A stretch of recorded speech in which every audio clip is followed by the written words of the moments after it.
Ladies and gentlemen, welcome back to another video. My name is CL4PTPV3, but you can call me Clap for the time being. That's until I come up with something better. Anyway, as you can tell by the title of this video, I'm going to be discussing the subject of the competitive scene or possibilities of the competitive scene from Ironsight. So far, yes, there is quite a healthy competitive scene going. They've got the Ironsight League. They do weekly tournaments, ranging from 2v2 to 5v5s. They do all sorts of different things at the moment. They've pretty much got it covered, and they can make it better, and they've probably got more plans that some of us, at least I, don't know about as of yet.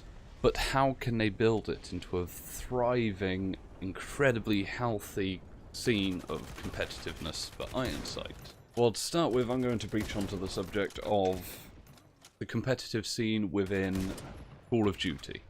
Basically, from what I can tell, the competitive scene in Call of Duty isn't quite what it used to be.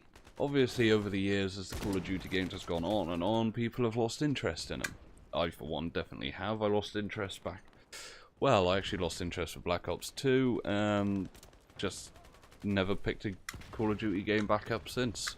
And from what I can tell, I'm not the only person that's done the same thing. People have probably played the game a bit longer, maybe they didn't play it as long as Black Ops 2, but either way, at some point, a lot of players have dropped the Call of Duty franchise as a whole. And to me, it now looks like Call of Duty is mainly occupied by children. But that's, I don't want to be salty towards the Call of Duty community, so I'm just going to leave it with that. Now, as far as the competitive scene goes, there is one. They do tournaments, they do host things on Twitch as pro players as well. But the viewership is a lot lower than, for example, a game like Fortnite, which is a completely different style of game. And Fortnite even overtakes the likes of CSGO. But why is that? Honestly, it's because Fortnite's free, and it's available on PC, consoles, and even mobile. So that's just a huge scene that they can cover with the game. They can have a competitive scene for each platform, if they wanted to. Maybe they do, I don't know, I don't follow Fortnite, it's not my cup of tea. I much prefer PUBG, but that in a later video. So Fortnite has got its competitive success off its availability through the game. Call of Duty, even though they make a new game every single year, you still have to pay 40 to 60 quid or dollars, or whatever your currency is, or however it translates to in price in your currency. And it's that price point that puts people off it nowadays, for the type of game that you get, when there's games like Ironsight and there's games like Fortnite, which are completely free and offer more than enjoyable experiences in comparison. So there's no reason for people to buy it and jump in on the competitive scene. And with COD being Ironsight's main competition at this current point in time, they're probably going to compete with other games, but we don't know for sure until that might happen. Ironsight has a lot more going for it compared to Call of Duty. Ironsight's free to play. All you gotta do is make an account and download it, and boom, you got the game. And much like Call of Duty, it's not pay to win. And you get access to all the guns from the start of the game as long as you buy them, which you can get currency for by just playing the game. Which, from what I remember in Black Ops 2, it was the same thing there. But there was another thing in Call of Duty, I don't know if it's changed since, where you had to be a certain level to get certain guns. But anyway, back on topic. So gameplay wise, Ironsight and Call of Duty are very similar, but done in completely different ways at the same time. So if Ironsight focused in on the competitive scene the way that Call of Duty tries to, holy crap, would it launch? It would just skyrocket in terms of viewership. But obviously you need the player base and fan base for that to happen, which can only happen over the course of time. But my point being is that it can happen, and it will happen. But is there anything that Ironsight need to address before this can happen?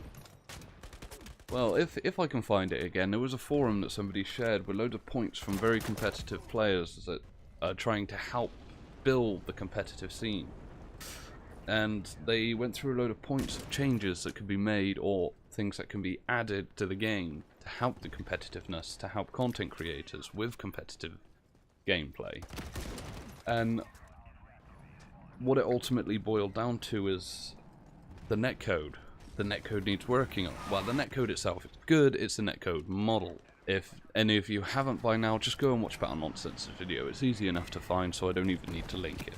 But there's also some that say weapon balancing needs looking at, which is a slightly lesser issue, because I feel like the weapons are balanced-ish fairly well at the moment. Yes, there are some that overpower others, but if you're clever enough and know the game well enough, you can easily counter them. Another point was the dynamic maps. I for one, love the dynamic maps and think dynamic maps would work brilliantly in terms of competitive.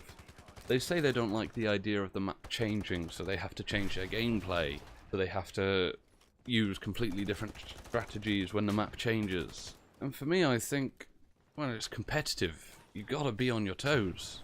So utilize these dynamic maps for more entertainment, for better competitive purposes. Because you can, and you should. Because I for one would prefer it a hell of a lot more if they kept these dynamic maps in for competitive rotations. But that might just be me, I don't know, let me know what you think in the comments below. And then the major one that people have been asking for months is a spectator mode in-game. Now I think everybody can agree that a spectator mode for custom games, oh, and also the ability to add a password in custom games, would be huge for the competitive scene. Because then you could have your 2 teams of 6 players, or 2 teams of 2, whatever kind of game you're playing. And then you could have another person in there as a spectator watching the game. And maybe the person as a spectator is streaming as well. And they can switch between players, they can fly over the battlefield, they can add commentary to the game.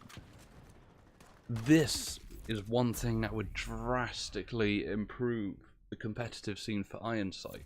Because rather than watching individual player, whoever's streaming, if any of them are streaming or whatever, they can just simply go onto Twitch, hopefully see a huge variety of people doing their own commentaries of it. Maybe even Ironsight themselves would do something to add a commentary. Maybe even in different languages, because there are different languages supported by the game. Even as partners, there are different languages, some of which I haven't even spoken to because they don't speak the same language as me. But they are there, so they can cover a huge audience just through the partners. And in terms of gameplay, there is so much to it that can make a competitive scene work incredibly well. So in summary, yeah, they just need to make these few changes to build on this build on this competitive scene. Because it's all there. The game is all there for it to be competitive. But yes, maybe change the netcode a bit. Maybe people will be more inclined to get into competitive with a better netcode, because I certainly would. And then through that, Ironsight can then use us partners to build the competitive scene. Because we can stream it ourselves from spectator mode. Maybe, well, I know for a fact some of us partners do try to get into the competitive scene, or possibly on the league list, and do try to get into the tournaments.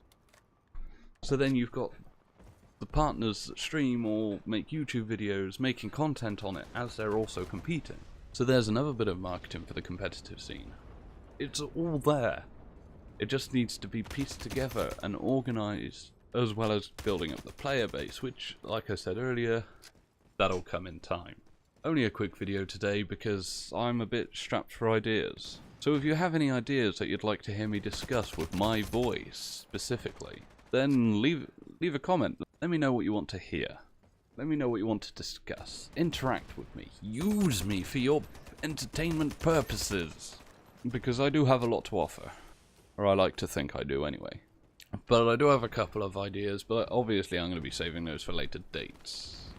And if you see any other random videos pop up based on different games or different subjects irrelevant to Ironsight, don't be alarmed, I'm still doing Ironsight, I just also kind of want to do other stuff.